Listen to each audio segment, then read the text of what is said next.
폭행으로 실명위기에 처한 아들을 숨기려 돌아가시라며 면회 온 아버지를 문전박대한 해병대 부대. 하지만 그들이 쫓아낸 남자는 대한민국 해병대 3스타 부사령관이었습니다. 아들을 건드린 대가가 얼마나 참혹한지 군대 전체를 뒤엎어버린 한 아버지의 분노에 대한 이야기입니다. 김포의 가을 하늘은 유난히 높고 푸르렀다. 황금빛으로 물든 들판을 가로지르는 자유로를 따라 조금은 낡았지만 잘 관리된 국산 세단 한 대가 묵묵히 달리고 있었다.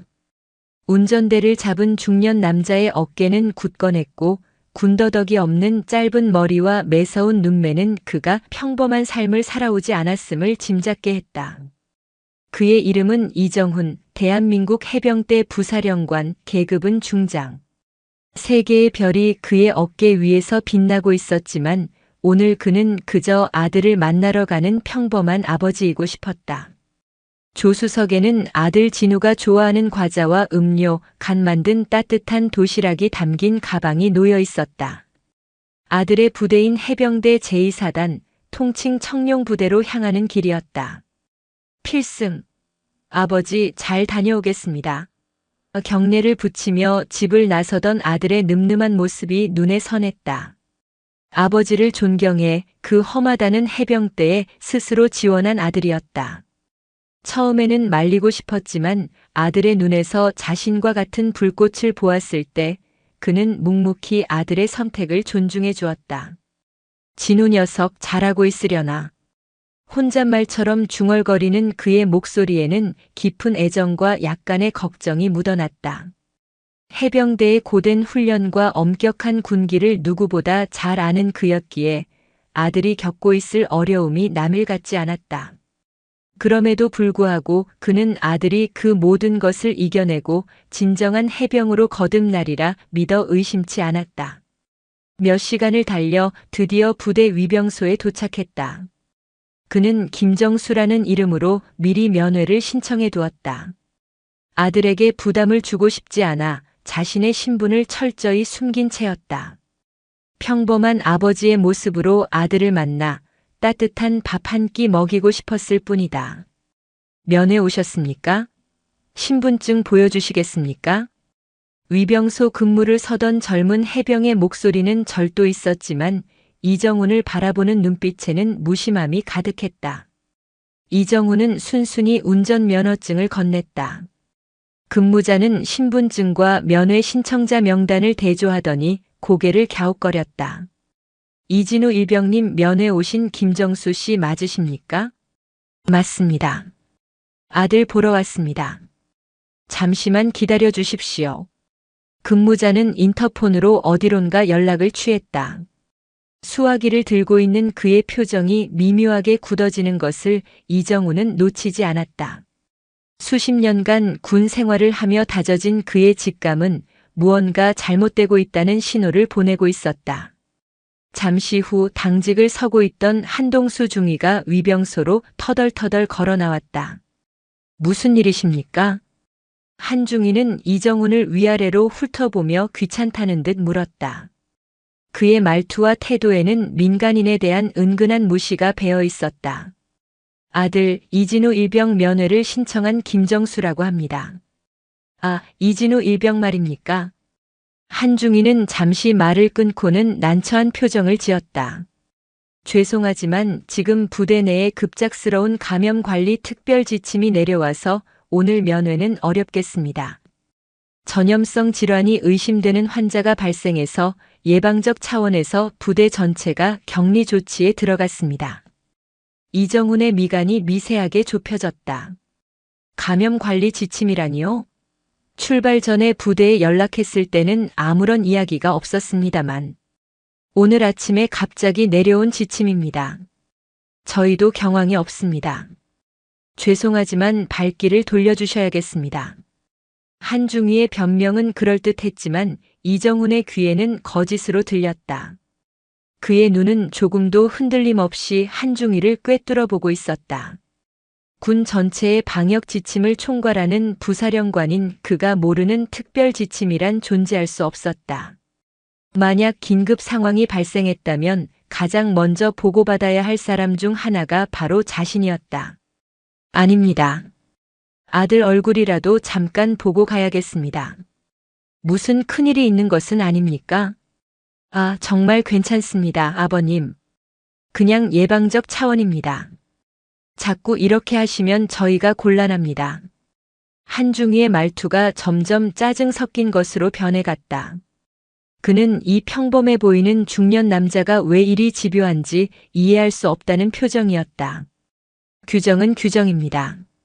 군대는 아버님 마음대로 드나들 수 있는 곳이 아닙니다. 그때 위병소 옆을 지나가던 다른 병사 둘이 이 광경을 보고는 자기들끼리 작게 소곤거렸다. 야, 저 아저씨 이진우 일병 아버지 아니냐? 맞는 것 같은데? 제 얼굴이 그 모양인데 면회를 시켜주겠냐? 한중이가 알아서 잘 맞고 있네.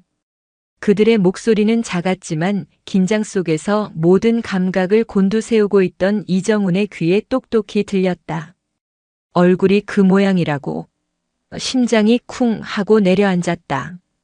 아들에게 무슨 일이 생긴 것이 틀림없었다. 마지막으로 묻겠습니다. 내 아들 이진우 일병에게 무슨 일이 생긴 겁니까? 이정훈의 목소리는 낮고 차갑게 가라앉았다. 평범한 아버지의 온화함은 사라지고 수많은 전장을 지휘했던 장군의 위압감이 서리기 시작했다. 하지만 한중희는 그 변화를 감지하지 못했다. 그는 오히려 이정훈의 태도가 무례하다고 생각했다. 아버님, 제가 분명히 안 된다고 말씀드렸습니다. 자꾸 이러시면 업무 방해로 조치할 수밖에 없습니다. 아드님 군 생활 편하게 하고 싶으시면 그냥 조용히 돌아가시는 게 좋을 겁니다. 그것은 명백한 협박이었다.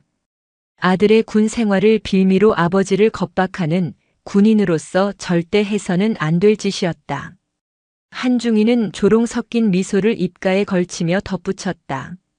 그리고 보니 아버님 해병대도 안 나오신 것 같은데 군대 시스템을 잘 모르시나 봅니다. 여기는 사회와는 다릅니다. 그 순간 이정훈의 인내심이 끊어졌다. 그는 더 이상 평범한 아버지 김정수로 남아있을 수 없었다. 그는 아들을 지켜야 했고 썩어빠진 군인들의 정신 상태를 바로잡아야 했다. 그는 차로 돌아가 조수석에 놓아두었던 가방을 열었다. 그리고 그 안에서 반듯하게 접어두었던 해병대 모자를 꺼냈었다. 다시 차에서 내린 그는 한중희와 위병소 근무자들을 향해 걸어갔다. 그의 걸음걸이는 더 이상 평범한 중년의 그것이 아니었다. 한 걸음 한 걸음에 땅이 울리는 듯한 장군의 기백이 담겨 있었다. 겁에 질린 위병의 눈, 당황하기 시작하는 한중희의 얼굴을 지나쳐 그는 조용히 입을 열었다. 그의 목소리는 크지 않았지만 그 안에 담긴 무게는 위병소 전체를 얼어붙게 만들었다. 지금부터 내 말 잘 들어라. 나는 내 아들 이진우 일병의 면회를 거부당한 아버지로서가 아니라 대한민국 해병대 부사령관으로서 너희에게 명령한다. 그의 말은 천둥처럼 울려 퍼졌다. 위병소 주변의 공기는 순간 정지했고 지저귀던 새들마저 입을 다문 듯 고요했다. 한중희와 병사들의 얼굴은 새하얗게 질려갔다. 그들은 자신들 앞에 서 있는 이 평범한 아저씨가 누구인지 그리고 자신들이 무슨 짓을 저질렀는지 깨닫기 시작했다. 거대한 폭풍이 청룡 부대를 향해 다가오고 있었다. 이정훈 중장의 입에서 해병대 부사령관이라는 직책이 나온 순간 시간은 멈췄다. 한동수 중위의 얼굴에서 오만함과 조롱의 미소는 순식간에 사라지고 그 자리에는 믿을 수 없다는 경악과 창백한 공포만이 남았다. 위병소 근무를 서던 병사들은 숨 쉬는 것조차 잊은 듯 그 자리에 못 박힌 채 얼어붙었다. 이정훈은 더 이상 아무 말도 하지 않았다. 그는 그저 서늘하고 날카로운 시선으로 그들을 꿰뚫어 볼 뿐이었다. 그 침묵은 그 어떤 고함보다 무서운 압박감으로 그들을 짓눌렀다. 수십 년간 전장을 누비며 생사를 넘나들었던 장군의 기백은 고작 20몇 해를 산 젊은 장교와 병사들이 감당할 수 있는 수준의 것이 아니었다. 필승. 죄송합니다. 못 알아배웠습니다. 가장 먼저 정신을 차린 것은 위병소의 상병이었다. 그는 거의 비명에 가까운 목소리로 경례를 외치며 허리를 굽혔다. 그제야 한중이도 뻣뻣하게 굳은 몸을 움직여 어설픈 경례를 붙였다. 그의 이마에서는 식은땀이 비오듯 흘러내리고 있었다. 부사령관님께서 어쩐 일로? 내 아들 이진우 일병에게 무슨 일이 있었는지 지금 당장 사실대로 보고하도록. 이정훈은 한중이의 말을 차갑게 끊어냈다. 그의 목소리에는 일말의 감정도 섞여 있지 않았지만 그 서늘함이 오히려 더 큰 공포를 자아냈다. 그것이 이진우 일병은. 한중이는 차마 입을 떼지 못하고 우물쭈물했다. 부사령관의 아들이 부대 내에서 폭행을 당했고 그 사실을 은폐하기 위해 면회를 막아섰다는 사실을 어떻게 보고할 수 있단 말인가. 그의 머릿속은 새하얗게 비어버렸다. 이정훈은 더 이상 그에게서 답을 들을 가치가 없다고 판단했다. 그는 위병소를 지나 부대 안으로 성큼성큼 걸어 들어갔다. 아무도 그를 막지 못했다. 그의 뒤를 따르는 한중이의 다리는 후들후들 떨리고 있었다. 이정훈은 곧장 청룡부대 제8연대 3대대 구중대 막사로 향했다. 그의 등장은 부대 전체를 충격에 빠뜨렸다. 연병장에서 훈련을 하던 병사들, 막사 주변을 오가던 간부들 모두가 길 위에 우뚝 멈춰 서서 믿을 수 없다는 표정으로 그를 바라보았다. 세 개의 별이 박힌 전투모와 위험 있는 그의 모습은 평온하던 부대를 뒤흔드는 태풍의 눈 그 자체였다. 소문은 빛의 속도로 퍼져나갔다. 중대장 김경민 대위는 보고를 받자마자 얼굴이 사색이 되어 막사 밖으로 뛰쳐나왔다. 필승, 중대장 대위 김경민입니다. 부사령관님께서 여기까지 어인 행차십니까? 김 대위는 거의 울먹이는 목소리로 경례했다. 그의 눈은 공포로 가득 차 있었다. 이진우 일병은 어디에 있나? 이정훈의 질문은 단호했다. 김 대위는 차마 대답하지 못하고 입술만 달싹였다. 그의 시선이 향하는 곳은 의무실이었다. 이정훈은 더 이상 묻지 않고 곧장 의무실로 향했다. 의무실 문을 열자 코를 찌르는 소독약 냄새와 함께 침상에 누워있는 아들의 모습이 보였다. 이진우 일병의 얼굴은 그야말로 처참했다. 왼쪽 눈은 시퍼렇게 멍이 들어 부어올랐고 입술은 터져 피딱지가 앉아 있었다. 반소매 환자복 아래로 드러난 팔뚝에도 군데군데 멍자국이 선명했다. 아들은 아버지를 보자 고통과 수치심이 뒤섞인 표정으로 고개를 돌렸다. 진우야. 이정훈은 떨리는 목소리로 아들의 이름을 불렀다. 아들의 상처 입은 모습을 본 순간 그의 심장은 갈기갈기 찢어지는 듯 했다. 분노가 머리끝까지 치밀어 올랐지만 그는 아들 앞에서는 애써 감정을 억눌렀다. 그는 조용히 아들에게 다가가 멍든 얼굴을 조심스럽게 쓸어주었다. 아버지의 따뜻한 손길에 진우의 눈에서 끝내 눈물이 터져나왔다. 아버지 죄송합니다. 내가 왜 죄송해? 말해봐라. 누가 왜 그랬는지. 이정훈의 목소리는 낮고 부드러웠지만 그 안에는 강철 같은 의지가 담겨 있었다. 진우는 한참을 망설이다 더듬더듬 입을 열었다. 며칠 전 자신의 맞추임인 강민준 이병이 사소한 실수를 했다는 이유로 선임들에게 집단 괴롭힘을 당하는 것을 목격했다고 했다. 선임들은 강 이병에게 인격적인 모독과 함께 구타를 가했고 심지어 부소대장인 박성철 중사까지 이를 방관하며 조롱했다고. 불의를 참을 수 없었던 진우는 이병이라고 해서 이렇게 부당한 대우를 받는 것은 해병대의 정신이 아닙니다. 라고 소신 있게 외쳤다. 그 말이 화근이었다. 박성철 중사와 선임들은 건방지다며 진우를 창고로 끌고 가 무자비하게 폭행했다. 내 아버지가 뭐라도 되는 줄 아느냐, 여기서는 우리가 법이다라는 폭언과 함께였다. 사건 이후 중대장 김경민 대위는 사건을 덮기에 급급했다. 그는 진우에게 내가 조금만 참으면 모두가 편해진다.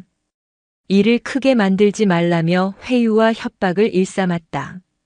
그리고 오늘 이정훈의 면회 신청이 들어오자 진우의 멍든 얼굴이 발각될까 두려워 감염 관리 지침이라는 거짓말을 꾸며냈던 것이다.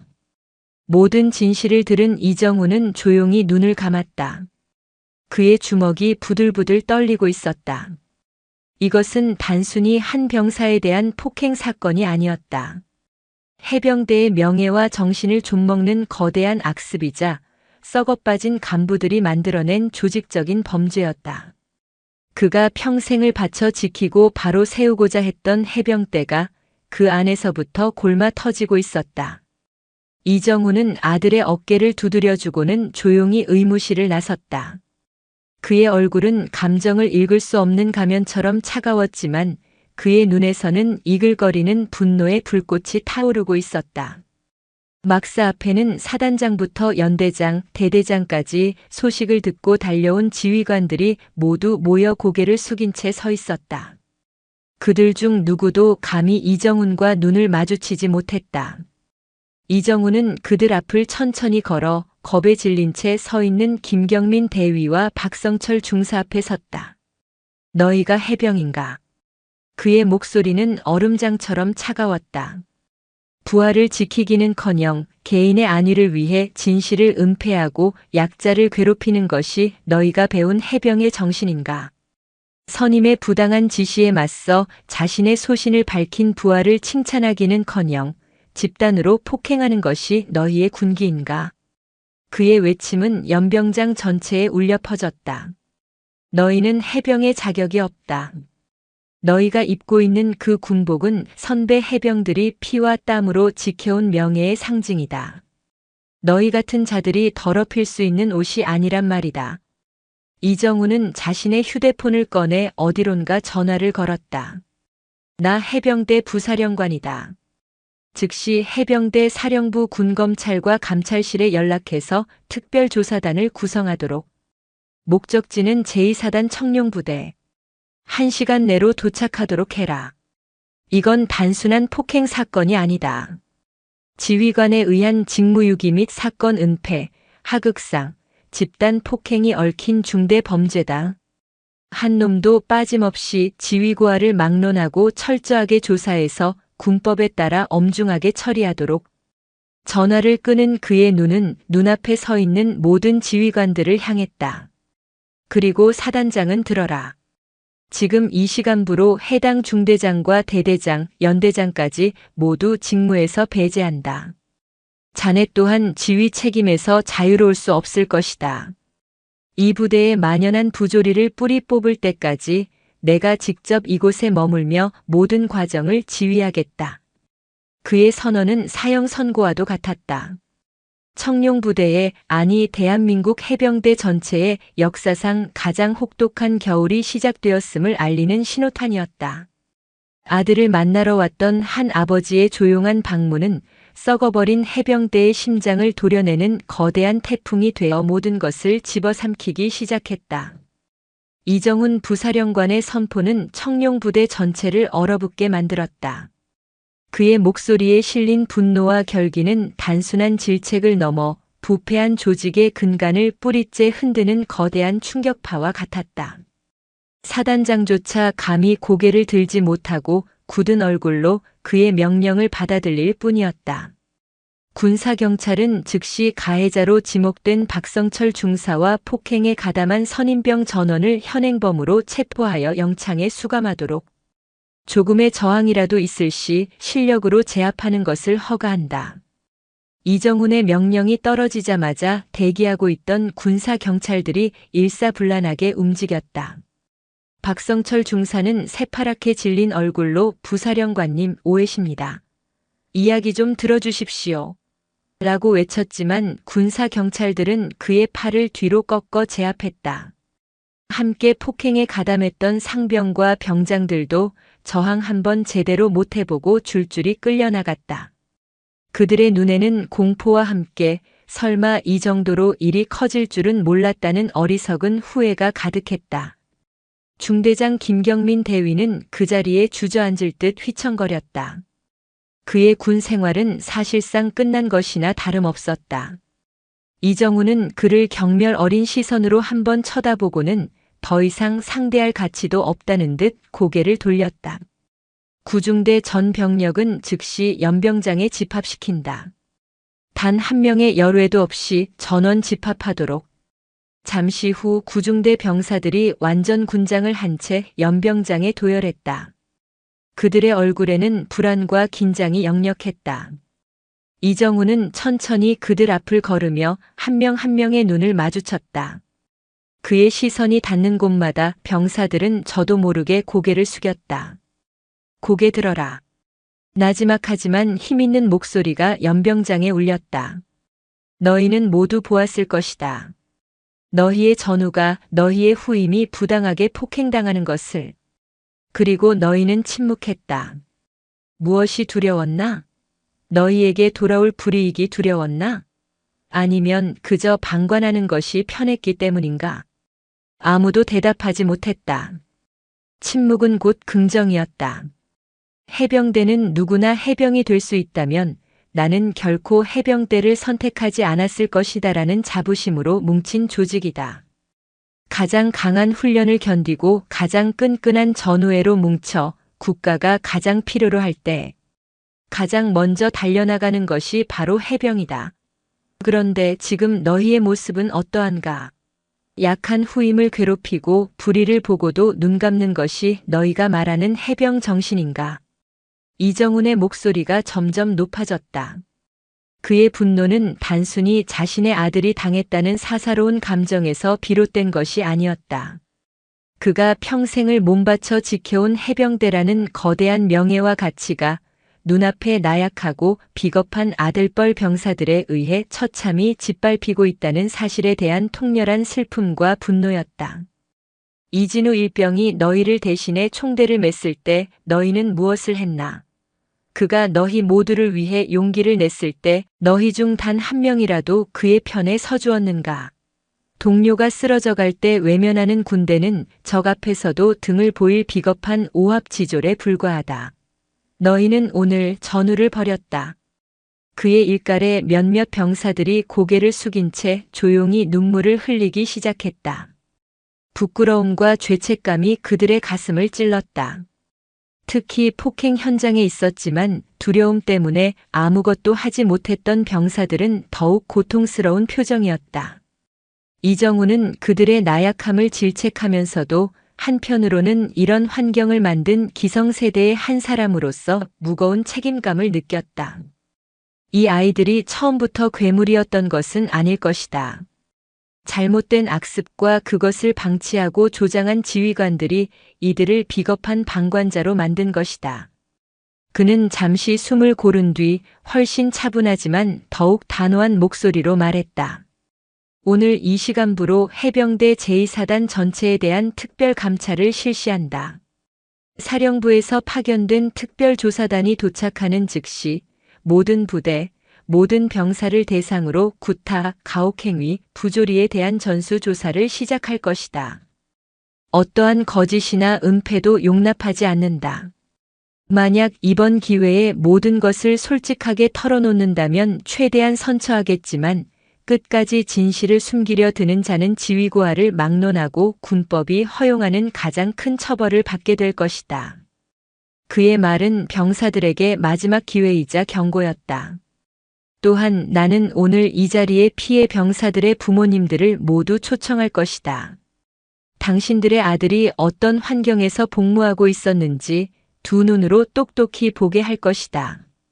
그리고 지휘관들은 군복을 입은 군인이기 이전에 한 사람의 자식인 병사들을 제대로 지키지 못한 죄에 대해 그 부모님들 앞에 무릎 꿇고 사죄하게 될 것이다. 이것은 파격적인 조치였다. 군대 내의 문제를 외부, 특히 가족들에게 공개한다는 것은 상상하기 어려운 일이었다. 하지만 이정우는 골마 터진 상처는 햇볕에 드러내고 완전히 도려내야만 치유될 수 있다고 믿었다. 더 이상 군대니까 그럴 수 있다는 안일한 생각으로 덮고 넘어갈 수 있는 문제가 아니었다. 1시간이 채 지나지 않아 해병대 사령부에서 급파된 군검찰과 감찰실 인력으로 구성된 특별조사단이 수송 헬기를 타고 부대에 도착했다. 부대는 완벽하게 통제되었고 본격적인 조사가 시작되었다.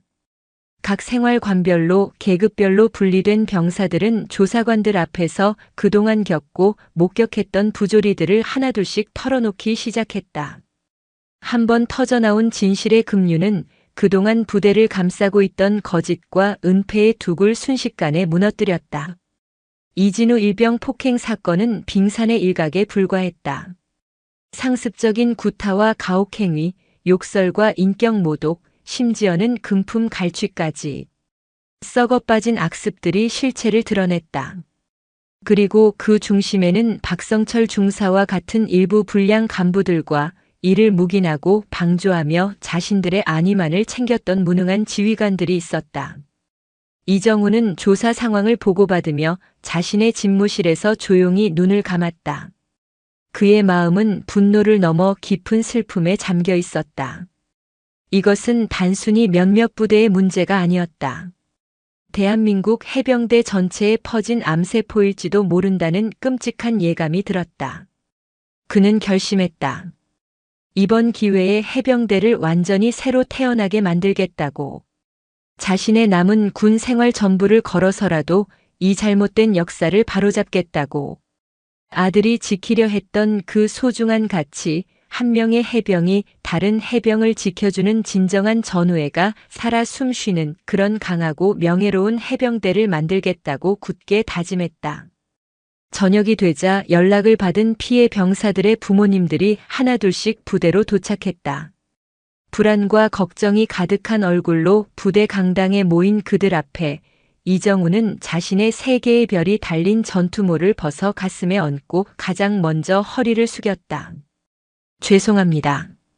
해병대를 대표하여 여러분의 귀한 아들을 제대로 지키지 못한 점 머리 숙여 사죄드립니다. 삼성 장군의 진심 어린 사죄에 강당은 숙연해졌다. 한 아버지의 분노로 시작된 거대한 폭풍은 이제 해병대 전체를 뒤흔드는 거대한 개혁의 서막을 열고 있었다. 차가운 형광등 불빛이 대강당의 낡은 마룻바닥을 비추고 있었다. 강당을 가득 채운 것은 100여 명의 병사들과 그들의 부모님, 그리고 고개를 숙인 채 차렷 자세로 서 있는 부대의 전 지휘관들이었다. 평소라면 훈시나 교육으로 시끌벅적했을 공간은 숨막히는 침묵과 간간이 터져나오는 흐느낌으로 채워져 있었다. 이정훈 부사령관은 단상 아래 부모들과 같은 눈높이에 서 있었다. 그의 손에는 빛나는 지휘봉 대신 구겨진 전투모가 들려 있었다. 그의 시선은 아들 이진우의 맞추임이었던 강민준 이병과 그의 어머니에게 향해 있었다.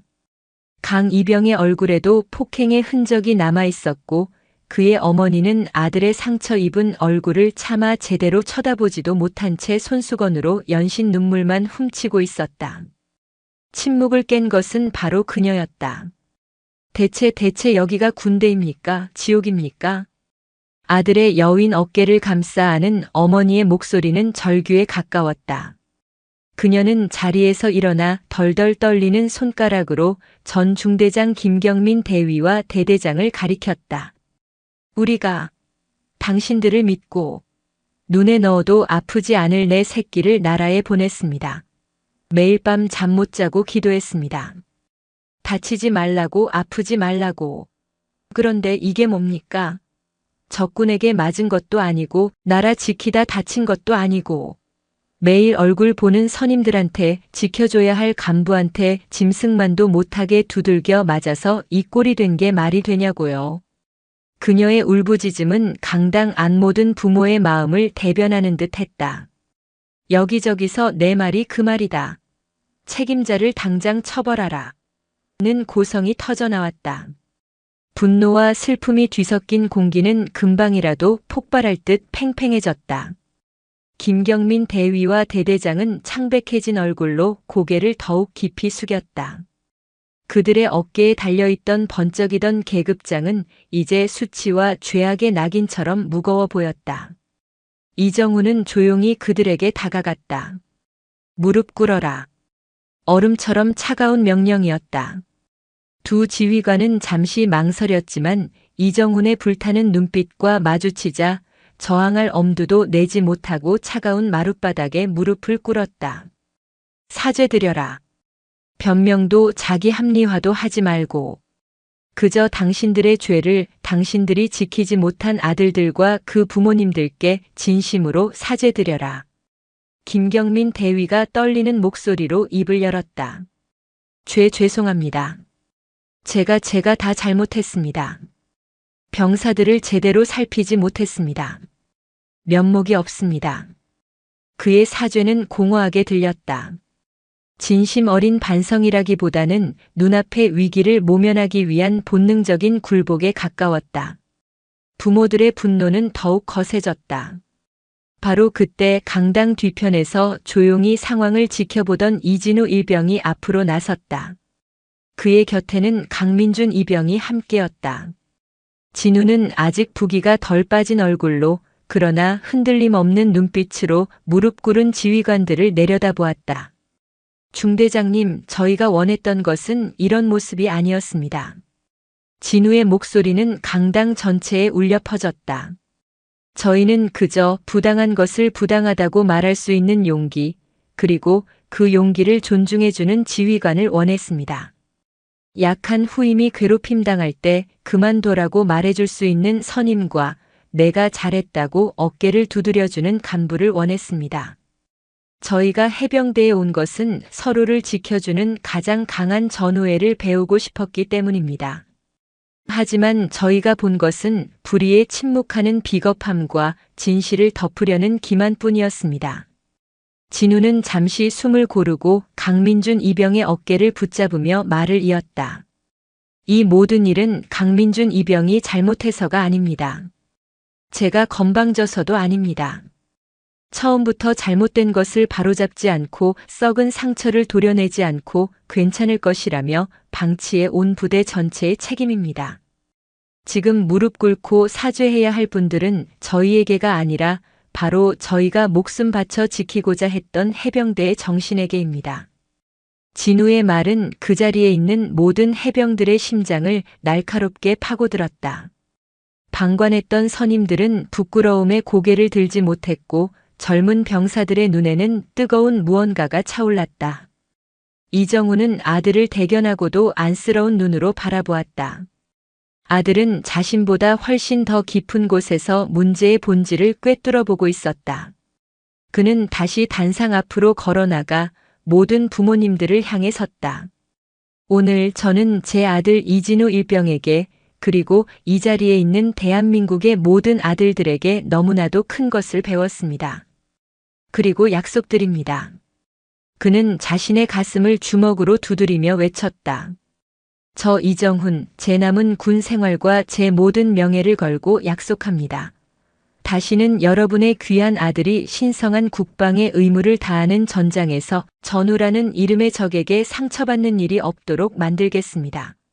오늘 이 시간부로 해병대 사령부 부사령관 직속으로 병영 부조리 신고 한 라인을 개설하겠습니다. 병사든 부모님이든 누구라도 억울한 일을 당했을 때 직접 저에게 연락할 수 있도록 하겠습니다. 모든 신고는 제가 직접 확인하고 24시간 내에 조치하겠습니다. 이것은 군 역사상 유례가 없는 파격적인 선언이었다. 중간보고 체계를 모두 건너뛰고 사병과 부모가 부사령관에게 직접 고충을 토로할 수 있는 창구를 만들겠다는 것이었다. 관료주의에 찌든 군 조직에서는 상상조차 할 수 없는 일이었다. 또한 오늘 이 자리에서 밝혀진 모든 부조리와 가해자들 그리고 은폐에 가담한 지휘관들까지 단 한 명의 예외도 없이 군법이 정하는 최고의 형량으로 다스릴 것을 약속합니다. 군대니까 원래 그러니까라는 말로 더 이상 진실을 덮을 수는 없습니다. 해병대는 오늘부로 다시 태어날 것입니다. 고통스럽고 부끄럽더라도 우리의 썩은 살을 모두 도려내고 새 살이 돋게 만들겠습니다. 부디 저희 해병대가 다시 한번 일어설 수 있도록 마지막으로 한 번만 더 믿고 지켜봐 주십시오. 이정훈의 연설은 진심이 담겨 있었다. 그의 눈에는 결연한 의지와 함께 부모들의 아픔에 공감하는 뜨거운 눈물이 고여 있었다. 술렁이던 강당은 이내 숙연해졌고 부모들은 한 사람의 장군이기 이전에 같은 아픔을 겪은 아버지인 그의 진심을 느낄 수 있었다. 강당에서의 모임이 끝난 후 이정훈은 의무실에서 아들 진우와 단둘이 마주 앉았다. 괜찮으냐? 괜찮습니다, 아버지. 진우는 애써 웃어 보였다. 저 때문에 괜히 부대 전체가 발칵 뒤집히고 아버지까지 곤란하게 되신 것 같아 죄송합니다. 이정훈은 아들의 손을 굳게 잡았다. 아니다. 넌 죄송할 것 없다. 오히려 내가 고맙다. 그리고 미안하다. 아비라는 자가 내가 이런 고통을 겪는 동안 아무것도 모르고 있었다니. 아닙니다. 저는 아버지를 단 한순간도 원망한 적 없습니다. 오히려 자랑스러웠습니다. 오늘 강당에서 보여주신 아버지의 모습, 제가 평생 존경해왔던 바로 그 해병의 모습이었습니다. 부자는 한동안 아무 말 없이 서로를 바라보았다. 그들의 눈빛 속에는 굳이 말로 하지 않아도 전해지는 깊은 신뢰와 사랑이 담겨 있었다. 넌 아무것도 잘못한 것이 없다.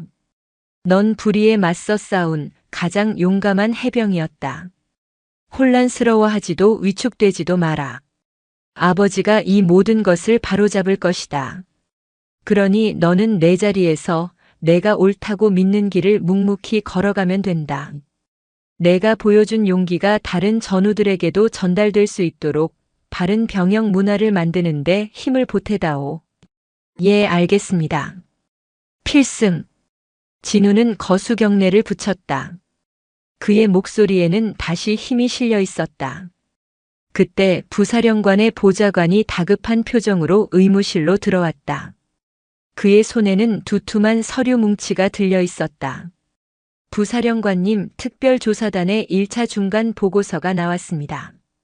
이정훈은 보고서를 받아들었다. 한 장 한 장 넘기는 그의 표정이 급격히 굳어지기 시작했다.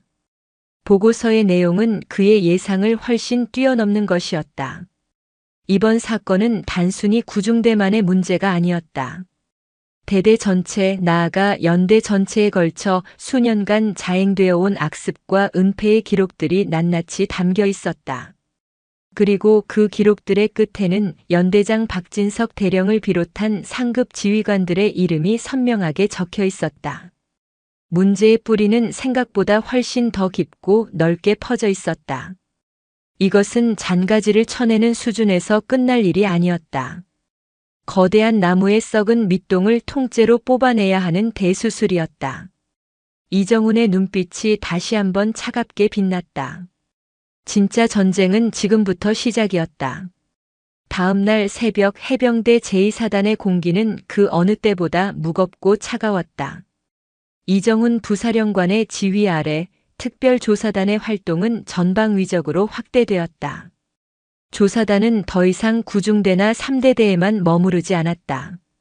그들의 칼날은 제8연대 전체와 사단 본부의 핵심 부서들을 향하고 있었다.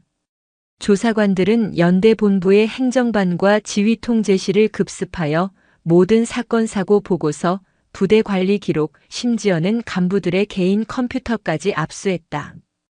처음에는 군사 기밀과 부대 고유 업무를 핑계로 저항하던 연대 참모들은 이정훈의 이름이 적힌 압수수색 영장과 조사에 불응하는 자는 공무집행 방해 및 명령 불복종으로 간주하여 현장에서 즉시 체포한다는 서슬 펄언 경고 앞에 입을 다물었다.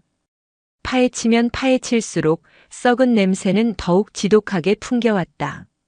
수년간 보고조차 되지 않은 구타 및 가혹행위 사건들이 수두룩하게 발견되었다. 계단에서 굴러 다침, 개인 부주의로 인한 부상 등으로 허위 보고된 사건들의 이면에는 끔찍한 집단 괴롭힘이 숨어 있었다. 심지어 병사들의 부식비를 횡령하여 간부들의 회식비로 사용하거나 포상 휴가를 미끼로 병사들에게 금품을 상납받은 정황까지 포착되었다. 이것은 단순한 병영 부조리를 넘어 조직 전체가 연루된 거대한 범죄 카르텔이었다. 그리고 그 모든 비리의 정점에는 제8연대장 박진석 대령이 있었다. 그는 성과 지상주의자로 알려진 인물이었다. 부대 내에서 발생하는 모든 불미스러운 사건들을 철저히 은폐하여 사고 없는 부대라는 허울 좋은 명성을 쌓았고 이를 바탕으로 승승장구해 온 야심가였다. 그는 자신의 출세를 위해서라면 부하들의 고통 따위는 얼마든지 피티할 수 있는 위인이었다. 박진석 대령은 사태가 심상치 않게 돌아가자 직접 이정훈이 머무르고 있는 임시 지휘소를 찾아왔다. 그는 마치 아무것도 모른다는 듯 우려가 가득한 표정으로 입을 열었다. 부사령관님, 연대장 박진석입니다. 이번 일로 심려가 크시겠습니다. 저 역시 지휘관으로서 참담한 심정을 금할 길이 없습니다. 하지만 부사령관님, 이렇게 부대 전체를 뒤흔드는 방식의 감찰은 오히려 선량한 다수 장병들의 사기를 저하시키고 부대의 전투력을 약화시킬 수 있습니다. 부디 통촉하여 주시옵소서. 그는 교활하게도 조직의 안정과 사기를 방패로 내세웠다. 그러면서 은근히 이정훈의 감찰이 월권 행위이며 해병대 전체의 명예에 흠집을 내는 행위라고 압박했다. 조용히 내부적으로 처리할 기회를 주십시오. 제가 책임지고 관련자들을 엄단하고 재발 방지책을 마련하겠습니다. 해병대의 치부는 우리 손으로 도려내는 것이 맞지 않겠습니까? 이정훈은 말없이 박 대령을 응시했다. 그의 눈빛은 고요한 심해처럼 깊고 차가웠다. 이정훈은 책상 위에 놓여있던 서류 한 장을 집어 그에게 툭 던졌다. 3년 전 이대대에서 발생했던 고 서진우 일병 자살 사건. 기억하나? 박진석 대령의 얼굴이 순간 미세하게 굳었다. 서 일병은 당시 선임들의 상습적인 구타와 가혹행위를 견디지 못하고 스스로 목숨을 끊었다. 하지만 부대는 그의 죽음을 개인 신상 비관 및 부대 부적응으로 인한 단순 자살로 종결시켰다. 당시 대대장이 바로 박진석이었다. 당시 유가족들은 아들이 남긴 편지를 근거로 구타 의혹을 제기했지만 자네는 모든 것을 묵살했지. 가해자들을 회유하고 동료 병사들을 협박해서 입을 막았다. 그리고 자네는 그 깨끗한 이력 덕분에 연대장으로 진급할 수 있었고, 이정훈이 내민 서류는 당시 사건을 재조사한 조사단의 보고서였다. 거기에는 박진석 대령이 사건을 어떻게 은폐하고 조작했는지에 대한 구체적인 진술과 증거들이 빼곡히 적혀 있었다. 자네가 말하는 조직의 안정이란 이런 추악한 진실을 덮고 자네 같은 자들의 안위를 지키는 것을 의미하는 건가? 자네가 말하는 해병대의 명예란 억울하게 죽어간 어린 해병의 눈물을 외면하고 쌓아 올린 거짓된 탑이었나? 부사령관님, 그것은 오해. 닥쳐라. 이정훈이 책상을 내리치며 버럭 소리쳤다. 그의 분노는 지휘소 전체를 뒤흔들었다. 내놈 같은 자가 연대장 완장을 차고 있었으니 이 부대가 썩어 문드러지는 것이 당연한 이치다. 너는 해병의 수치이자 군인의 자격조차 없는 인간이다. 이정훈은 즉시 보좌관을 불렀다. 당장 군사경찰을 불러 제8연대장 박진석 대령을 직권남용, 직무유기, 증거인멸 및 위증교사 혐의로 긴급 체포하도록. 연대장 직위는 즉시 해제한다. 부연대장이 직무를 대리하도록 조치해. 박진석 대령은 자신의 귀를 의심했다. 현역 연대장을, 그것도 사단 내에서 막강한 권력을 가진 자신을 부사령관이 직접 체포하리라고는 상상도 못했던 것이다. 부사령관님, 이러실 순 없습니다. 저를 이렇게 내치시면 저도 가만히 있지 않겠습니다. 사령부에도 제 사람들이 있습니다. 그것은 명백한 반협박이자 자신이 가진 인맥과 라인을 과시하는 최후의 발악이었다. 하지만 그의 협박은 이정훈의 분노에 기름을 붓는 격이었다. 아직도 정신을 못 차렸군. 내 놈이 믿는 그 라인이라는 썩은 동아줄이 얼마나 튼튼한지 내가 이번 기회에 뿌리까지 파헤쳐 뽑아주겠다. 끌어내. 군사 경찰들이 들이닥쳐 저항하는 박진석 대령의 양팔을 우악스럽게 붙잡아 끌고 나갔다. 복도에 울려 퍼지는 그의 발악과도 같은 고함 소리는 청룡부대 내에 기생하던 낡고 부패한 권력의 비참한 종말을 알리는 단말마처럼 들렸다. 이 사건은 삽시간에 부대 전체를 넘어 해병대 사령부까지 알려졌다. 현역 연대장이 부사령관의 지시로 긴급 체포된 초유의 사태. 이것은 더 이상 한 부대의 문제가 아니었다.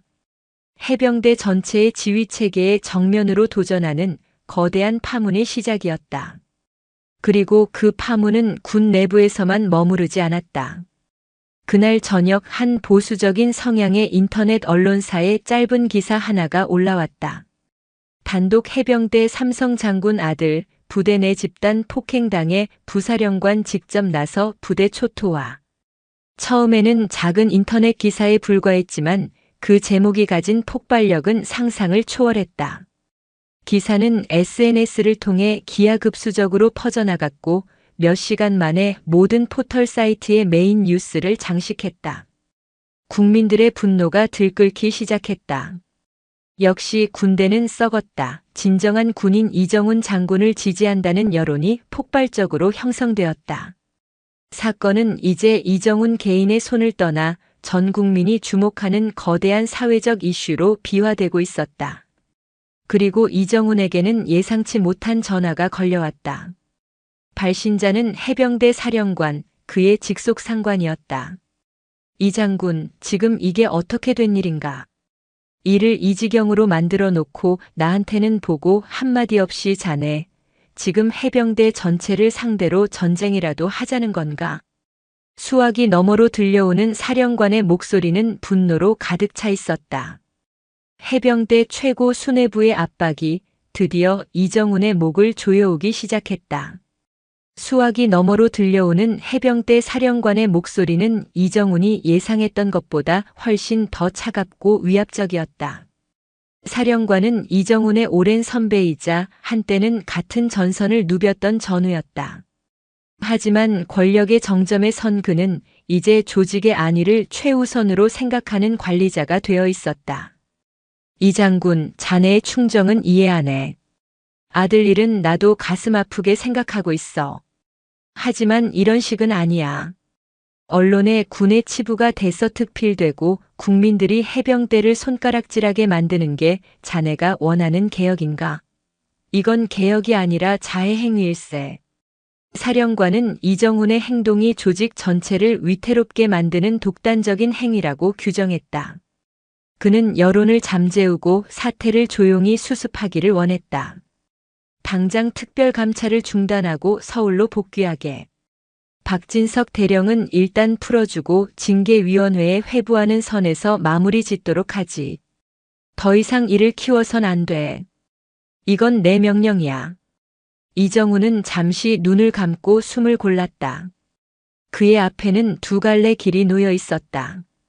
상관의 명령에 복종하고 현실과 타협하여 자신의 안위를 도모하는 길, 그리고 명령을 거부하고 해병대 전체와 맞서 싸우는 가시밭길. 사령관님, 죄송하지만 그 명령은 따를 수 없습니다. 이정훈의 대답은 단호했다. 제가 지금 마주하고 있는 것은 단순히 몇몇 불량 군인의 일탈이 아닙니다. 수십 년간 묵인되고 자라난 해병대의 근간을 좀먹는 거대한 암덩어리입니다. 지금 이 종양을 뿌리째 도려내지 않으면 해병대는 결국 안에서부터 썩어 무너질 것입니다. 국민의 신뢰를 잃은 군대는 존재 가치가 없습니다. 진정한 명예는 우리의 치부를 덮는 것이 아니라 용감하게 드러내고 바로잡는 데에서 나온다고 믿습니다.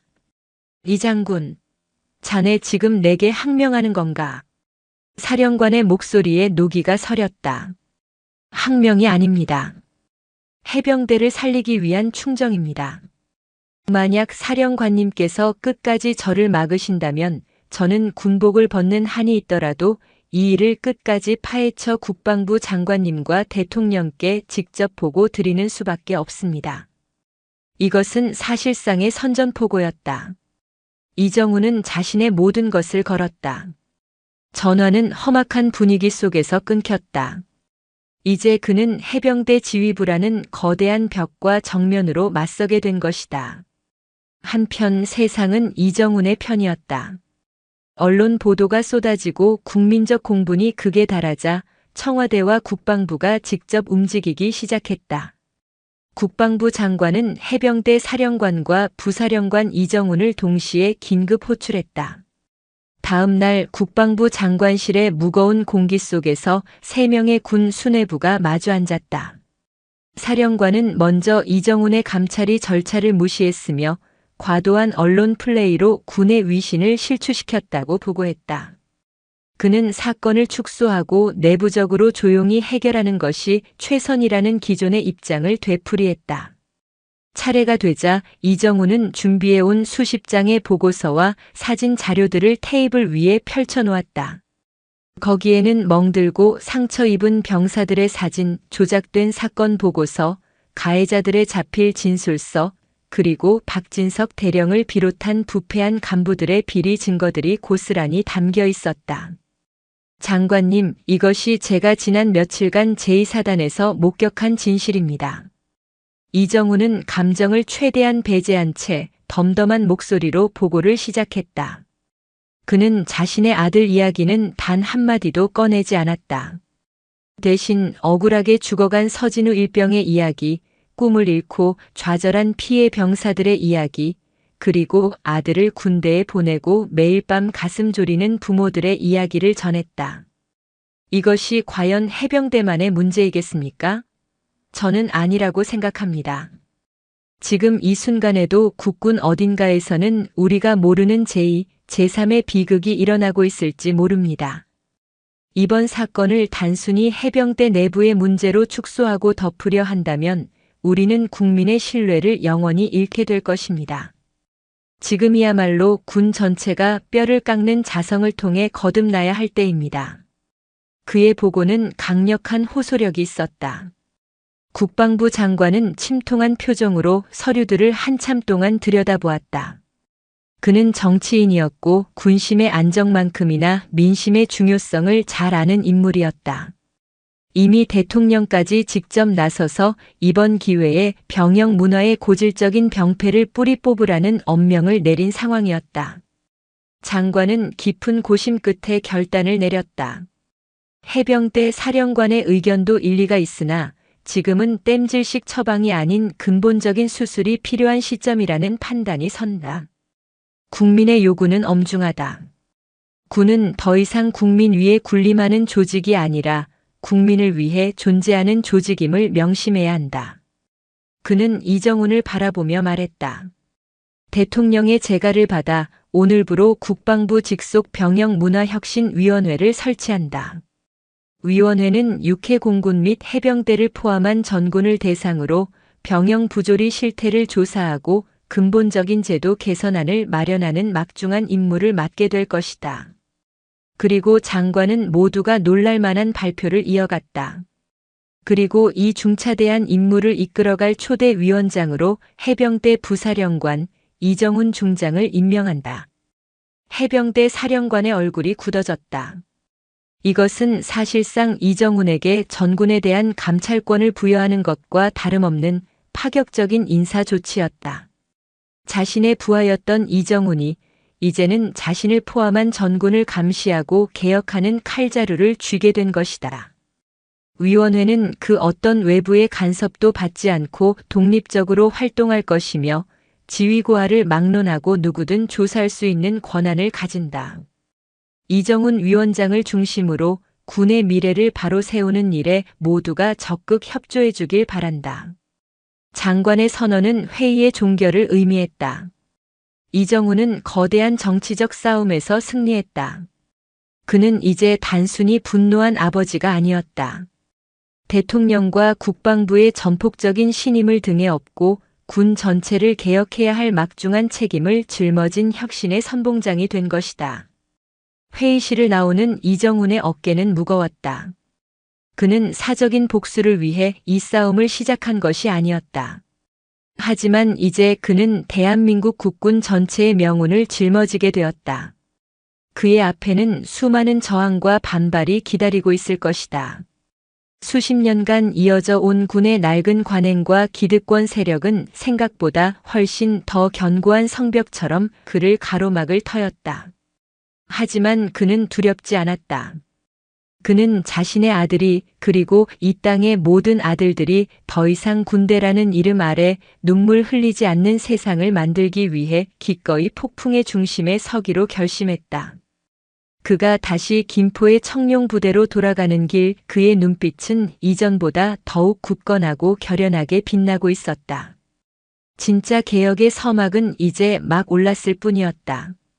병영문화혁신위원회의 현판이 청룡부대 제8연대 본부 건물에 내걸렸다. 임시로 마련된 위원회 사무실은 불과 며칠 전까지만 해도 부패와 은폐의 심장부였던 바로 그곳이었다. 이정훈 위원장은 이 상징적인 장소에서 첫 공식 회의를 주재했다. 위원회는 군검찰, 감찰, 헌병 등 군내 엘리트뿐만 아니라 외부에서 초빙된 민간 인권 변호사, 심리 상담 전문가, 전역한 사병 대표까지 포함된 전례 없는 조직이었다. 우리의 목표는 단순히 가해자를 처벌하는 데서 끝나지 않습니다. 이정훈의 목소리는 회의실의 무거운 공기를 가르며 울려 퍼졌다. 우리의 진짜 목표는 처벌이 필요 없는 병영을 만드는 것입니다. 썩은 가지를 쳐내는 것을 넘어 나무가 자라는 토양 자체를 바꾸는 것이 우리의 임무입니다. 그는 회의실 전면에 걸린 대형 지도, 대한민국 전군 부대 배치도를 가리켰다. 저는 3가지 원칙을 제안합니다. 첫째는 투명성입니다. 어둠 속에서 부조리가 자라납니다. 우리는 병영의 모든 것을 햇볕 아래로 드러낼 것입니다. 둘째는 존중입니다. 계급이 인격의 척도가 되어서는 안 됩니다. 상호 존중 없는 군기는 폭력일 뿐입니다. 마지막은 책임입니다. 지휘관은 부하의 안위에 대해 무한 책임을 지며 선임은 후임을 인격적으로 대할 책임이 있습니다. 이 3가지 원칙이 새로운 해병대, 새로운 국군을 세우는 주춧돌이 될 것입니다. 그의 선언은 공허한 구호로 끝나지 않았다. 회의가 끝나자마자 혁신위원회의 이름으로 전군에 하달된 첫 번째 지시사항들은 실로 파격적이었다. 첫 번째 변화는 물리적인 것이었다. 청룡부대를 시작으로 전 해병대 생활관 복도와 휴게실, 식당 등 공용 공간에 CCTV 설치가 의무화되었다. 사생활 침해 논란을 최소화하기 위해 침실 내부는 제외되었지만 이는 사각지대에서 벌어지던 폭력과 괴롭힘을 원천적으로 차단하겠다는 강력한 의지의 표명이었다. 낡고 폐쇄적인 구조의 구형 막사들은 더 많은 햇빛이 들어오는 개방적인 공간으로 리모델링하는 장기 계획도 즉시 수립되었다.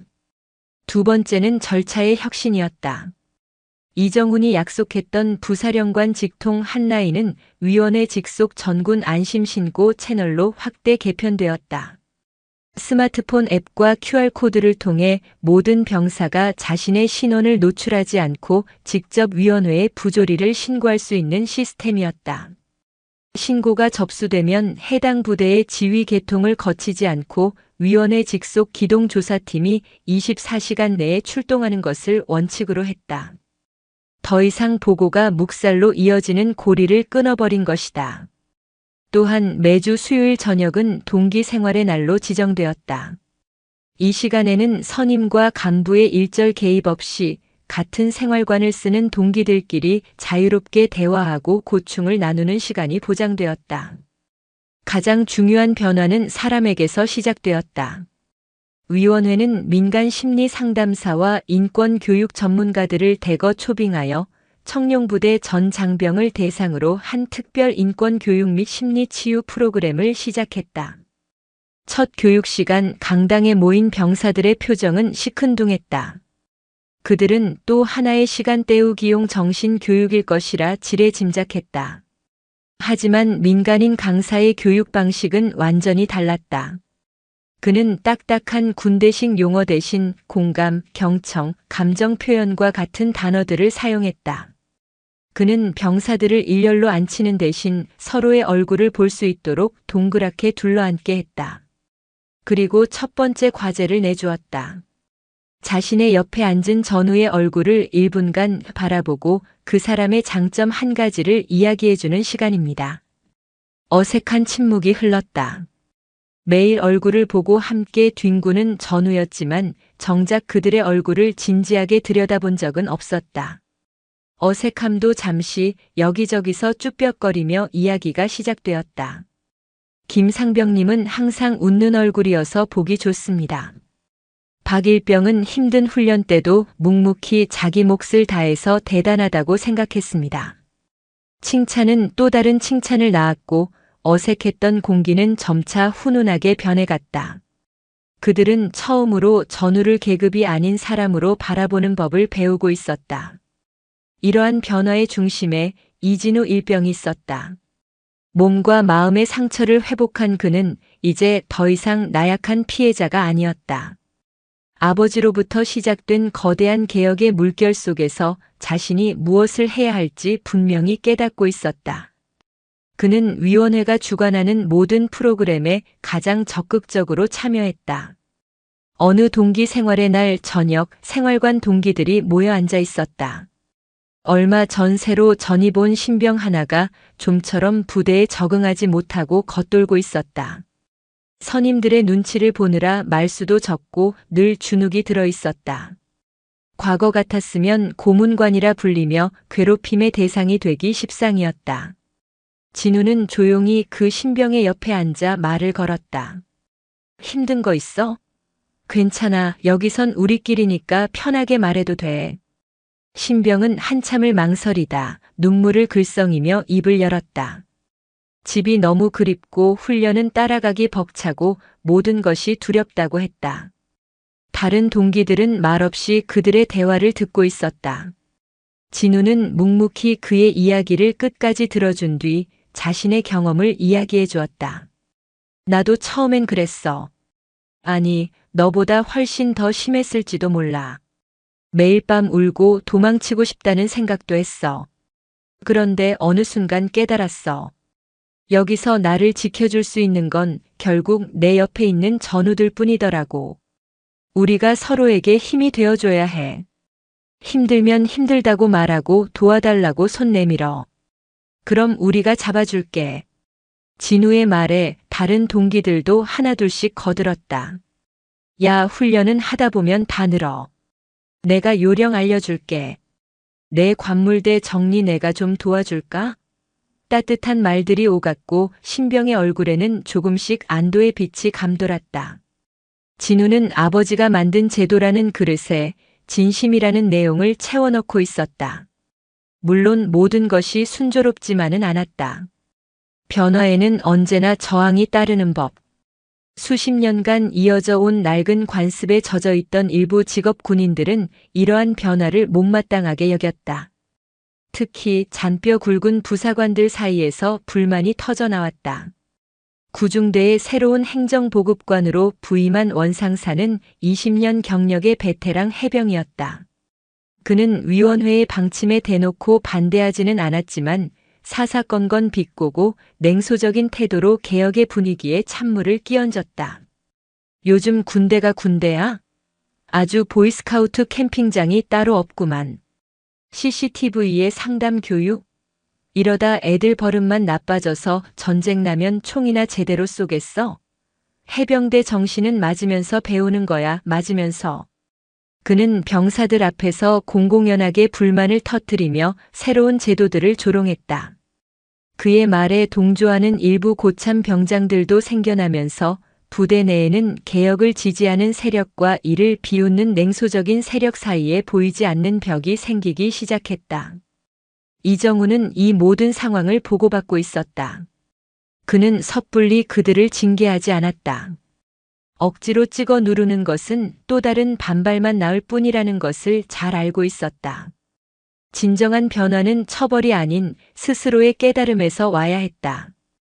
그러던 어느 날 밤 망문을 연 전군 안심 신고 채널에 첫 번째 공식 신고가 접수되었다. 그런데 그 신고 내용은 놀라웠다.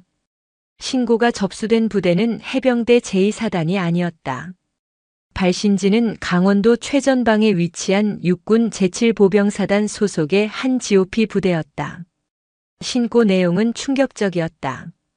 한 병사가 선임들의 상습적인 구타와 성추행을 견디다 못해 탈영을 시도하다 붙잡혔으며 부대에서는 이 사실을 상부에 보고하지 않고 자체적으로 은폐하고 있다는 것이었다. 신고 앱 화면을 응시하던 이정훈의 눈빛이 날카롭게 빛났다.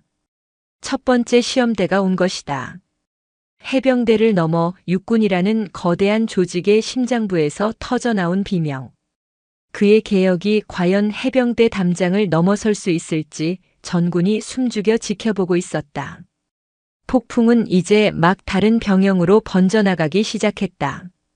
육군 제7보병사단에서 접수된 익명의 신고는 병영문화혁신위원회의 존재 이유를 증명하는 첫 번째 신호탄이자 가장 혹독한 시험대였다.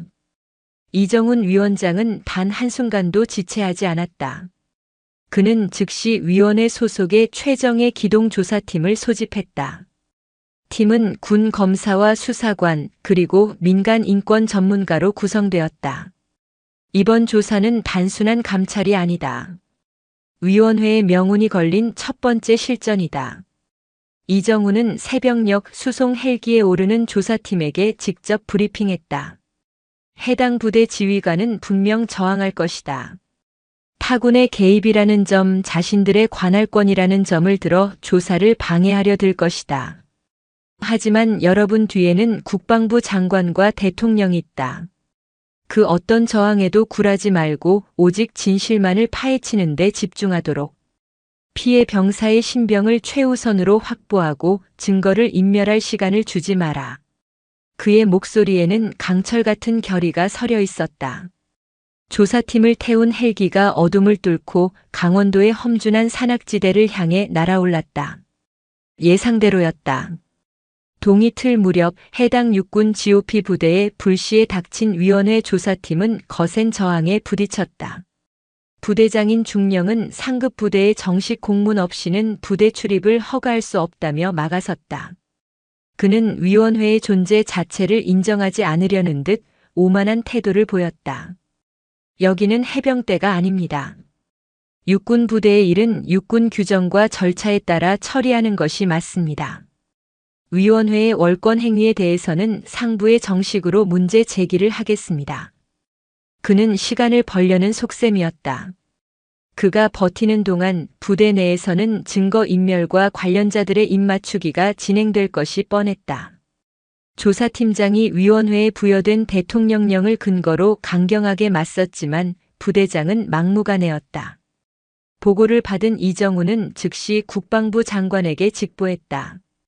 장관의 격노한 질책이 육군 참모총장을 거쳐 해당 군단장에게로 번개처럼 전달되었다. 하지만 통신망을 타고 내려오는 명령보다 이정훈의 행동이 훨씬 빨랐다. 그는 직접 지휘 헬기에 몸을 싣고 강원도로 향했다. 이정훈을 태운 헬기가 GOP 부대 연병장에 거대한 흙먼지를 일으키며 착륙했을 때 부대장과 참모들은 경악을 금치 못했다. 해병대 중장이, 그것도 전군 감찰권을 위임받은 위원장이 직접 현장에 나타나리라고는 꿈에도 생각지 못했던 것이다. 헬기에서 내린 이정훈은 자신을 막아서는 부대장에게 아무 말 없이 위원장 신분증과 대통령령이 명시된 서류를 눈앞에 내밀었다. 지금부터 이 부대의 모든 통제권은 병영문화혁신위원회가 인수한다. 누구든 조사를 방해하거나 비협조적인 태도를 보일 시 현장에서 즉시 직위 해제 후 군법에 따라 처리하겠다. 삼성 장군이 내뿜는 압도적인 기백 앞에 부대장은 더 이상 버틸 수 없었다. 조사는 급물살을 탔다. 조사팀은 즉시 피해 병사의 신병을 확보하여 군 병원으로 후송 조치하고 가해자로 지목된 선임들과 묵인 방조한 간부들을 모두 격리 신문하기 시작했다. 진실은 끔찍했다. 피해 병사는 부대에 전입 온 순간부터 관심사병으로 낙인 찍혀 상습적인 구타와 욕설은 물론 차마 입에 담기 힘든 성적인 가혹행위까지 당해왔다. 그가 고통을 호소할 때마다 분대장과 소대장은 남자 새끼가 그것도 못 참느냐며 묵살했고, 대대장에게 보고된 내용은 병영 부적응으로 인한 고충토로 수준으로 축소 왜곡되었다. 이정훈의 아들이 겪었던 일보다 훨씬 더 참혹하고 질이 나쁜 범죄였다. 이정훈은 이 사건을 단순한 개인의 일탈로 보지 않았다. 조사 결과 해당 부대장은 과거 박진석 대령과 육사 동기였으며 서로의 허물은 덮어준다는 그들만의 카르텔에 속해 있었다. 이 썩은 인맥의 사슬이 군 전체에 거미줄처럼 퍼져 부패의 온상이 되고 있었던 것이다. 이것은 전쟁이다. 이정훈은 되뇌었다. 군을 병들게 하는 내부의 적과의 전쟁. 그는 이 전쟁에서 한치도 물러설 생각이 없었다. 위원회는 해당 부대장과 대대장을 포함 사건 은폐에 관련된 지휘관 전원을 직위 해제하고 군 검찰에 구속 수사를 의뢰했다. 가해 병사들은 물론 상급 부대인 사단과 군단 감찰 라인의 직무유기 여부까지 조사를 확대했다. 이 사건은 언론을 통해 대대적으로 보도되었다. 이정훈 위원회 육군 최전방 부대 부조리 적발. 썩은 군 지휘부 카르텔 드러나나와 같은 자극적인 제목의 기사들이 연일 신문과 방송을 도배했다. 국민들은 경악했지만 한편으로는 위원회의 거침없는 행보에 열광적인 지지를 보냈다. 이정훈은 부패한 군을 정화하는 국민 영웅으로 떠올랐다. 이 거대한 여론의 지지는 군 내부의 기득권 세력이 감히 그를 건드릴 수 없게 만드는 가장 강력한 방패가 되어주었다. 한편 폭풍의 진원지였던 해병대 제2사단에서는 조용하지만 의미 있는 변화가 뿌리내리고 있었다. 이진우는 일병에서 상병으로 진급했다. 이제 그는 더 이상 보호받는 막내가 아니라 후임들을 이끌어야 하는 중간 고참이 되었다. 어느 주말 새로 전입 온 이등병들이 관물대를 정리하며 쩔쩔매고 있었다. 과거 같았으면 빠릿빠릿하게 못하냐는 고함과 욕설이 날아왔을 상황. 하지만 고참 병장들은 못 본 척 자신들의 휴식을 즐기고 있었고, 냉소적인 원상사는 팔짱을 낀 채 어디 한번 해봐라는 듯 지켜보고만 있었다. 그때 진우가 다가갔다. 많이 헷갈리지? 내가 처음부터 다시 알려줄게. 이렇게 각을 잡고 수건은 이렇게 접는 거야. 진우는 시범을 보이며 차근차근 설명해 주었다. 겁에 질려있던 신병의 얼굴에 조금씩 화색이 돌았다. 진우는 신병의 어깨를 두드리며 말했다. 처음엔 다 서툴러. 모르는 건 죄가 아니야. 물어보지 않고 마음대로 하는 게 잘못된 거지. 언제든 모르겠으면 나한테 와서 물어봐. 알았지? 그 모습을 지켜보던 원상사가 혀를 차며 한마디 던졌다. 쯧쯧, 상병 나부랭이가 아주 소대장 납셨네. 그렇게 오냐오냐 키워서 애들 군기 다 빠지면 책임질 건가? 진우는 뒤돌아서서 원상사를 똑바로 쳐다보았다. 그의 눈빛에는 더 이상 두려움이 없었다. 행보관님, 군기는 폭언과 폭력에서 나오는 것이 아니라 전우에 대한 신뢰와 존중에서 나온다고 들었습니다. 후임들이 저를 믿고 따를 때, 그래서 돌격 앞으로. 명령이 떨어졌을 때 제 등을 믿고 맡길 수 있을 때, 그게 진짜 군기라고 생각합니다. 저는 제 후임들을 그런 전우로 만들고 싶습니다. 그리고 만약 제 방식이 잘못되었다면 그 책임은 제가 지겠습니다. 당당하고 논리 정연한 진우의 대답에 원상사는 순간 말문이 막혔다. 주변의 다른 병사들도 모두 진우를 지지하는 눈빛으로 바라보고 있었다. 어느새 부대의 여론과 문화는 진우와 같은 새로운 세대를 중심으로 재편되고 있었던 것이다. 아버지가 외부에서 거대한 폭풍을 일으키는 동안 아들은 그 폭풍의 중심에서 조용히 새로운 씨앗을 심고 틔우고 있었다. 하지만 이들의 순탄한 변화를 지켜보는 어두운 눈들이 있었다. 이정훈의 개혁으로 인해 자리를 잃고 불명예를 안게 된 구시대의 장성들과 간부들. 그들은 이정훈 개인에게 깊은 원한을 품고 있었다. 공개적인 반발이 여론의 문매를 맞는다는 것을 깨달은 그들은 이제 물밑에서 비열하고 은밀한 방식으로 반격을 준비하기 시작했다. 그들의 첫 번째 목표는 개혁의 상징이 된 이정훈 위원장의 도덕성과 명예에 흠집을 내는 것이었다. 추악한 음모의 그림자가 영웅으로 떠오른 이정훈의 등 뒤로 서서히 다가오고 있었다.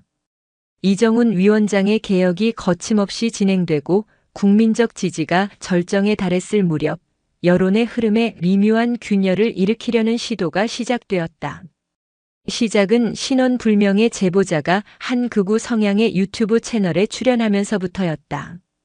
자신을 해병대 예비역 간부라고 밝힌 그는 이정훈 위원장이 과거 사단장 시절 자신의 아들과 같은 고위 장교 자제들의 비위를 눈감아 주었다는 의혹을 제기했다. 이정훈 장군은 겉으로는 정의로운 척하지만 속은 자신과 같은 성꼴들의 이익만을 챙기는 전형적인 기득권입니다. 이번 감찰 역시 자신의 아들을 건드린 놈들에게 복수하기 위한 사적인 감정 싸움에 불과합니다. 그의 주장은 구체적인 증거 하나 없는 일방적인 폭로였지만 자극적인 내용은 순식간에 온라인 커뮤니티와 SNS를 통해 퍼져나갔다. 아니 땐 굴뚝에 연기 나려는 식의 의심들이 꼬리를 물었고 위원회 활동에 비판적이던 일부 언론들이 이를 받아쓰기 시작했다. 이것은 시작에 불과했다. 며칠 뒤 한 타블로이드 주간지는 이정훈 위원장, 과거 부하 여군에게 부적절한 신체 접촉 의혹이라는 제목의 기사를 일면에 실었다. 기사는 익명의 여군 제보를 인용하며 과거 회식 자리에서 이정훈이 격려 차원에서 어깨를 두드린 것을 마치 성추행인 것처럼 교묘하게 왜곡했다. 음해는 집요하고 악랄했다. 그가 군인 아파트에 거주하는 것을 국민 혈세로 호화 생활, 그의 아내 명의로 된 작은 시골 땅을 투기 의혹으로 부풀렸다. 모두 사실관계를 교묘하게 비틀거나 침소봉대한 악의적인 가짜 뉴스였다. 하지만 진실 여부와 상관없이 이정훈이라는 이름 앞에는 의혹, 논란이라는 꼬리표가 따라붙기 시작했다. 그의 개혁을 지지했던 사람들 중 일부가 흔들리기 시작했다. 이정훈은 평생을 전장에서 보낸 군인이었다. 포탄이 빗발치는 전장에서도 두려움을 몰랐지만 등 뒤에서 날아오는 비겁한 독화살은 그의 영혼을 좀먹었다. 그는 자신을 향한 비난보다 자신의 이름에 먹칠이 되면서 위원회의 개혁 동력이 약화되는 것을 가장 고통스러워했다. 밤늦게 사무실에 홀로 앉아 창밖에 비친 자신의 모습을 보았다. 그곳에는 영웅이 아니라 음해에 지쳐가는 한 중년 남자가 서 있었다. 처음으로 그는 이 싸움의 무게에 깊은 고독과 회의감을 느꼈다. 바로 그때 그를 일으켜 세운 것은 그가 지키고자 했던 사람들이었다. 가장 먼저 움직인 것은 청룡부대 피해 병사들의 부모들이었다. 강민준 이병의 어머니가 중심이 되어 부모들은 국방부 앞에서 기자회견을 자청했다. 그녀는 카메라 앞에서 눈물로 호소했다. 여러분, 이정훈 장군님은 우리 아들들의 생명의 은인입니다. 그분이 아니었다면 우리 아들들은 지금도 지옥 같은 군대에서 고통받고 있거나 어쩌면 유유 죽음을 선택했을지도 모릅니다. 그런 분에게 돌을 던지는 사람들은 대체 누구입니까? 제발 거짓 선동에 흔들리지 말고 진실을 봐주십시오. 부모들의 진심 어린 절규는 가짜 뉴스의 탕류 속에서 진실의 물기를 터주는 역할을 했다. 온라인에서는 젊은 장병들이 나섰다. 위원회 설립 이후 병영 생활이 어떻게 달라졌는지에 대한 생생한 인증글들이 쏟아지기 시작했다. 해시태그 이정훈 위원장님 힘내세요. 해시태그 병영 문화혁신 지지합니다와 같은 해시태그 운동이 벌어졌다. 익명으로만 가능했던 목소리들이 이제는 실명으로 용기를 내어 이정훈을 지지하고 나선 것이다. 결정적인 한 방은 예상치 못한 곳에서 나왔다. 이정훈의 오랜 라이벌이자 군내에서 가장 강직하기로 소문난 한 예비역 대장이 언론 인터뷰에 응했다. 나는 이정훈 장군과 군사 전략에 대해 수없이 논쟁했고 그의 방식에 동의하지 않은 적도 많았다. 하지만 단 한 가지, 그의 명예와 군인으로서의 신념만큼은 내가 보증할 수 있다. 지금 그를 향한 비열한 공격은 군의 개혁을 막으려는 부패한 세력의 단말마적 발악에 불과하다. 군의 후배들이여 비겁하게 숨어서 돌팔매질을 멈추고 정정당당하게 군의 미래를 논하라. 원로의 일갈은 군 내부의 여론을 잠재우는 강력한 힘을 발휘했다. 국민과 동료들의 지지에 용기를 얻은 이정훈은 반격에 나섰다. 하지만 그의 방식은 달랐다. 그는 감정적인 호소나 변명을 하는 대신 위원회의 힘을 이용해 음해의 배후를 정조준했다. 위원회 내 사이버 수사팀은 가짜 뉴스의 최초 유포 경로를 역추적하기 시작했다. 결과는 놀라웠다. 모든 유포의 시작점은 민간인 브로커가 운영하는 한 여론 조작 회사로 귀결되었다. 그리고 그 회사에 자금을 댄 배후에는 불명예 전역한 박진석 대령과 직위 해제된 육군 부대장, 그리고 얼마 전 강제 예편당한 해병대 사령관의 최측근들이라는 사실이 드러났다. 그들은 자신들의 몰락이 이정훈 때문이라 여기고 조직적인 음모를 꾸며 그를 사회적으로 매장시키려 했던 것이다. 이정훈은 이 모든 증거 자료를 들고 국방부 특별감찰실과 검찰에 직접 수사를 의뢰했다. 명예훼손과 공무집행방해, 군사기밀 유출 혐의까지 적용된 거대한 스캔들이었다. 배후 세력은 자신들의 꼬리가 밟히자 뿔뿔이 흩어졌고 주동자들은 검찰의 줄줄이 소환되어 법의 심판을 받게 되었다. 비열한 음모는 결국 그들의 자멸로 끝이 났다. 이정훈의 명예는 더욱 굳건해졌고 위원회의 권위는 그 누구도 넘볼 수 없는 성역이 되었다. 길고 길었던 싸움은 마침내 이정훈의 완벽한 승리로 끝나는 듯 했다. 모든 것이 정리된 어느 날 저녁, 이정훈은 아들 진우로부터 한 통의 편지를 받았다. 곧 병장 진급을 앞둔 아들의 편지에는 지난 몇 달간의 변화와 감회가 고스란히 담겨 있었다. 아버지께, 이곳은 정말 많이 변했습니다. 이제는 누구도 부당하게 후임을 괴롭히지 않고 힘들면 힘들다고 솔직하게 털어놓는 문화가 자리 잡았습니다. 저는 이제 곧 병장이 되지만 후임들에게 권위를 내세우기보다 그들의 이야기에 귀 기울이는 선임이 되고 싶습니다. 아버지, 어릴 적 저는 그저 아버지의 어깨에 달린 별이 멋있어 보였습니다. 하지만 이제는 그 별의 무게를 조금이나마 알 것 같습니다. 그것은 단순히 높은 지위가 아니라 수많은 부하들의 생명과 명예를 짊어져야 하는 무거운 책임의 상징이라는 것을요. 아버지를 향한 온갖 험담들이 들려왔을 때 저는 한 번도 걱정하지 않았습니다. 제 아버지는 그런 비겁한 말들에 흔들릴 분이 아니라는 것을 믿었기 때문입니다. 아버지는 저 한 명을 구하신 것이 아닙니다. 저희 모두를 그리고 우리가 사랑하는 해병대의 정신과 명예를 구하셨습니다.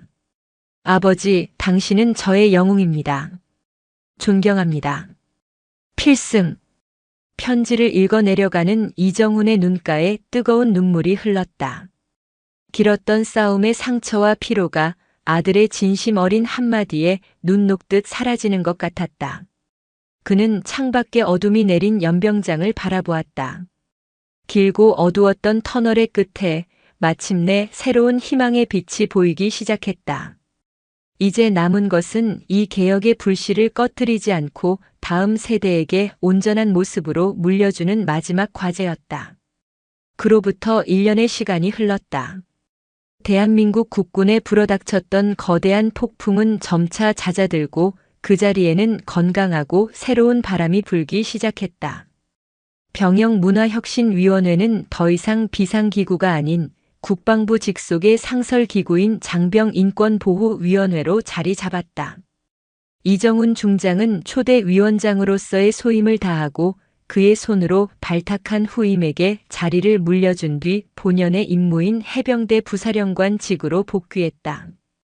그는 권력의 자리에 연연하지 않았다. 씨앗을 뿌리는 사람이 있다면 그 씨앗이 잘 자라도록 묵묵히 밭을 지키는 사람도 필요한 법이었다. 가을이 깊어진 어느 날 이정우는 다시 김포의 청룡부대를 찾았다.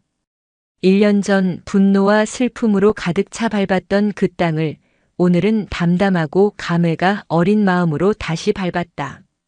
그의 방문은 더 이상 기습적인 감찰이 아니었다. 아들의 전역을 축하하기 위해 찾아온 한 사람의 평범한 아버지로서의 방문이었다. 부대의 풍경은 놀랍도록 변해 있었다. 위병소의 근무 병사는 긴장한 기색 없이 절도 있으면서도 밝은 표정으로 그를 맞았다. 연병장에서는 함성 소리 대신 선우임이 함께 땀 흘리며 훈련 기술에 대해 토론하는 모습이 보였다. 막사 건물 외벽에는 상호 존중과 소통, 전투력의 시작입니다라는 새로운 슬로건이 선명했다. 이정우는 아들이 있는 구중대 생활관으로 향했다. 복도 벽에 설치된 CCTV는 이제 아무도 의식하지 않는 일상의 풍경이 되어 있었다. 그가 생활관 문을 열었을 때 안에서 들려온 것은 고함이나 욕설이 아닌 활기찬 웃음소리와 대화 소리였다. 병사들은 휴게실에 3355 모여 책을 읽거나 동기들과 보드게임을 하거나 새로 설치된 영상통화 부스에서 가족들과 안부를 나누고 있었다. 그리고 그 중심에 어느덧 늠름한 병장이 된 아들 이진우가 있었다. 이진우 병장은 2명의 후임 일병 사이에 앉아 그들의 이야기를 진지하게 들어주고 있었다. 한 명은 여자친구와 다툰 문제로 다른 한 명은 다가오는 유격 훈련에 대한 두려움으로 고민을 토로하는 중이었다. 힘들겠네. 나도 그땐 그랬어. 진우는 섣부른 조언 대신 먼저 그들의 감정에 공감해 주었다. 그리고는 자신의 경험을 바탕으로 현실적인 해결책을 함께 고민해 주었다.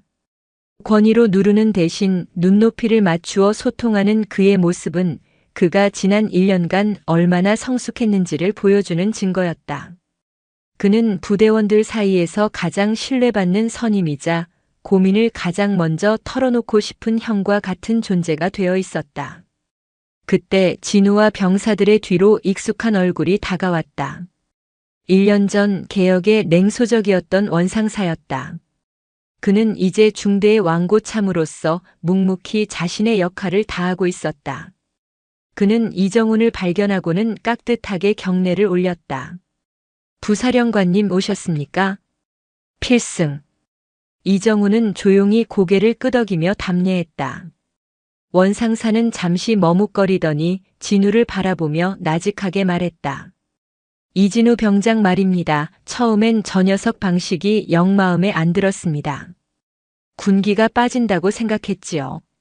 그런데 틀렸습니다. 저 녀석이 소대를 맡은 뒤로 우리 소대는 단 한 건의 사고도 없었고 모든 훈련 성적은 오히려 이전보다 훨씬 올랐습니다. 녀석들은 서로를 믿더군요. 전우를 믿으니까 더 용감해졌습니다. 제가 20년 넘게 해병대에 있으면서도 몰랐던 것을 저 젊은 녀석에게 배웠습니다. 냉소주의자의 입에서 나온 진심 어린 고백. 그것은 그 어떤 보고서보다도 값진 개혁의 성공을 증명하는 살아있는 증거였다. 잠시 후 이정우는 아들 진우와 함께 부대가 한눈에 내려다 보이는 작은 언덕에 올랐다.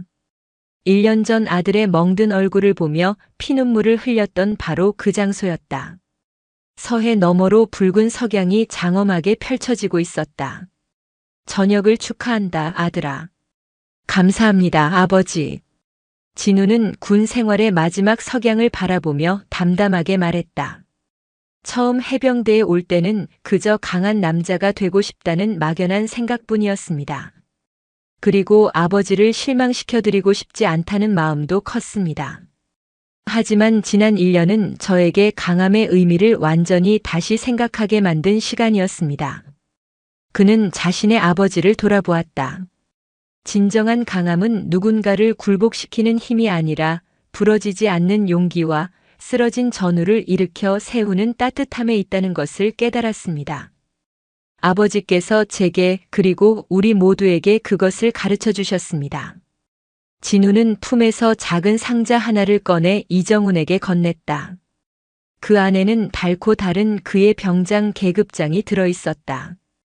제가 달았던 계급장입니다. 아버지께서 주신 용기로 얻어낸 제군 생활의 전부입니다. 받아주십시오.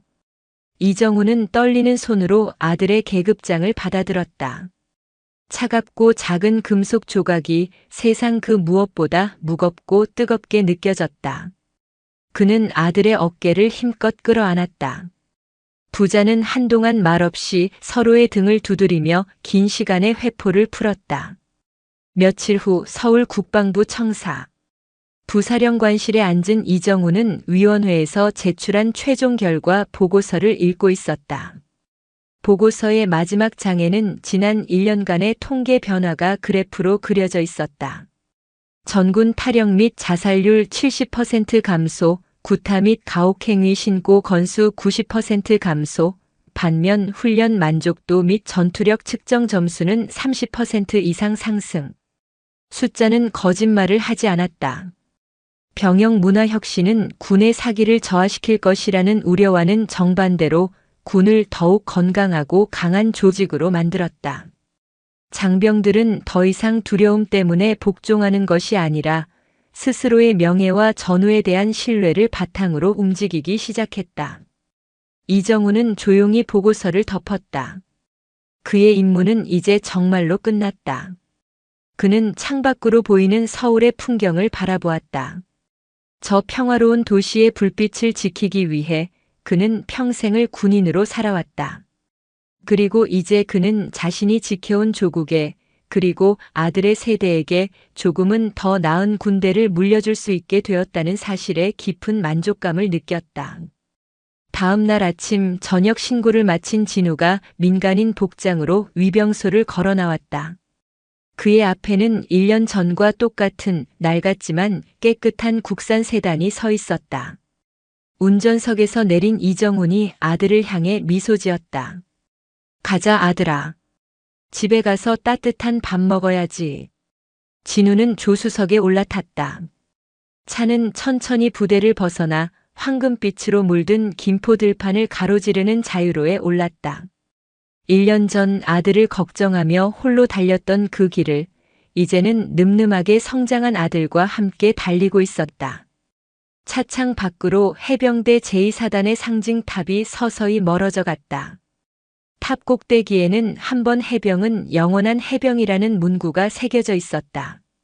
진우는 그 문구를 바라보며 나직하게 은조렸다. 그리고 그 의미를 이제야 온전히 이해할 수 있었다. 그것은 단순히 전역 후에도 이어지는 끈끈한 관계를 의미하는 것이 아니었다. 불의에 굴하지 않고 약자를 보호하며 나의 명예와 전우의 명예를 목숨처럼 지키는 해병대 정신은 군복을 벗은 이후에도 영원히 가슴속에 살아 숨쉰다는 뜻이었다. 이정훈은 말없이 운전대를 잡은 채 아들을 곁눈질했다. 아들의 얼굴에는 더 이상 상처의 흔적은 없었지만 그보다 훨씬 깊고 단단한 명예의 흉터가 새겨져 있었다. 그것은 고통을 이겨낸 사람만이 가질 수 있는 그 어떤 훈장보다도 빛나는 것이었다. 차는 서쪽 하늘에 지는 해를 향해 달렸다. 하지만 그들 부자의 마음속에는, 그리고 그들이 바꿔놓은 대한민국 모든 병영에는 결코 지지 않는 새로운 태양이 떠오르고 있었다.